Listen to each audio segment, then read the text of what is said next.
The film opens with a quiet suburban neighborhood in Oregon. A young couple, Alex and Harper, move into a rental home for a fresh start. They're trying to recover from Harper's recent miscarriage and Alex's financial stress. As they settle in, the camera lingers on a car parked just down the street. Inside, faint silhouettes watch in silence. The strangers have found their next prey. Harper notices small disturbances around the house, a door unlocked, items moved. Alex dismisses her worries, blaming her stress and anxiety. That night, someone knocks at the door. One of those Tamara home? Alex insists it's just a mistake, but Harper feels unsettled. The knocking repeats later, louder, slower, deliberate. The sense of dread begins to grow. The next day, Harper discovers their dog missing from the backyard. She searches frantically but finds only a collar at the fence. Alex grows irritated, accusing her of paranoia, but that night they hear scratching at the back door.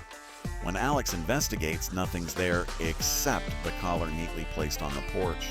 The audience knows the strangers are already inside the game. Masked faces are glimpsed briefly through windows, never clear, always unsettling. Harper begs Alex to call the police, but he resists, fearing embarrassment. Instead, he checks the locks and tries to calm her with wine. As they sit down, the power cuts out suddenly. The house plunges into silence except for faint footsteps above them. They realize they are not alone.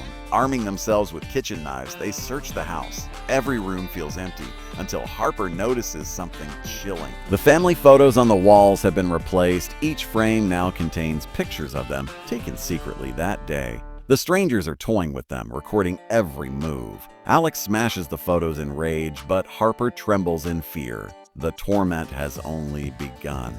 The couple tries to flee in their car, but the tires have been slashed. As Alex inspects the damage, the masked Dollface steps into the headlights. Before he can react, she disappears into the darkness. Harper screams as another figure slams against her window with a bat. They retreat back into the house, trapped again. The strangers know the hunt is working. Harper insists they call the police, and Alex finally agrees. But when they dial, the phone lines are already cut. Suddenly, music begins playing from the living room stereo, an old record player they didn't own. The strangers dance silently in the shadows as the couple watches in terror. Alex throws something at them, but they vanish once again. The psychological torture escalates. Alex and Harper decide to wait until morning, barricading themselves in the bedroom. But during the night, loud banging erupts at every door and window. The couple cowers as masked figures circle endlessly. Harper sobs, begging them to leave. Through the door, pinup girl whispers chillingly, "Ah, because you were home." The message is clear. They were chosen at random. Morning arrives, but there is no relief. The couple ventures outside, desperate to reach the nearby highway. The forest is eerily quiet as they run. But soon, they find animal carcasses hung in trees, marking their path. It's a warning. They're being herded like prey. The strangers are always one step ahead. Alex trips on a wire, snapping his ankle painfully.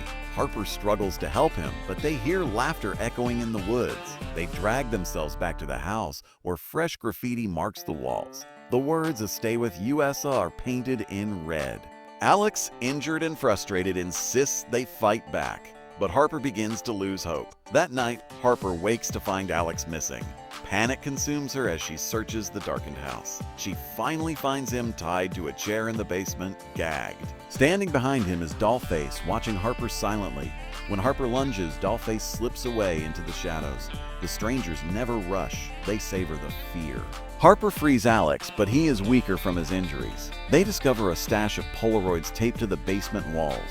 The photos show countless other victims, families, couples, children. The strangers have been doing this for years, leaving trails of horror. Harper realizes they are not fighting for survival, but resisting inevitability. The terror feels inescapable. They make one final attempt at escape through the woods. Alex carries a makeshift weapon while Harper leads the way. They stumble upon an abandoned ranger station, doors ajar. Inside, the phone still works. Harper dials 911 frantically. As the operator responds, the line goes dead, cut again. The strangers are already inside the station. A brutal chase erupts inside the ranger station. Harper swings wildly with an axe, striking a masked attacker. For the first time, blood is drawn from one of the strangers. But instead of retreating, the other two laugh chillingly. They surround Alex, stabbing him viciously before Harper can stop them. She watches in horror as her partner collapses. Harper flees into the woods, covered in Alex's blood.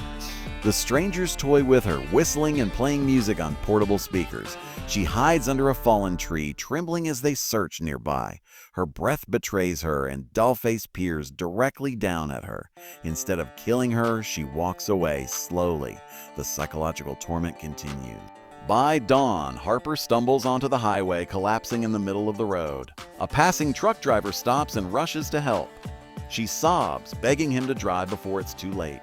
As he pulls her into the truck, he notices figures watching from the tree line. The strangers don't move, simply staring. Harper believes she's finally safe. The truck drives several miles before the driver suddenly grows silent. Harper glances at him, noticing his hands gloved with faint blood stains. He turns, and beneath his cap, a stranger's mask slides into place. The truck locks automatically as she screams. From the back seat, another masked figure emerges. The trap was never over.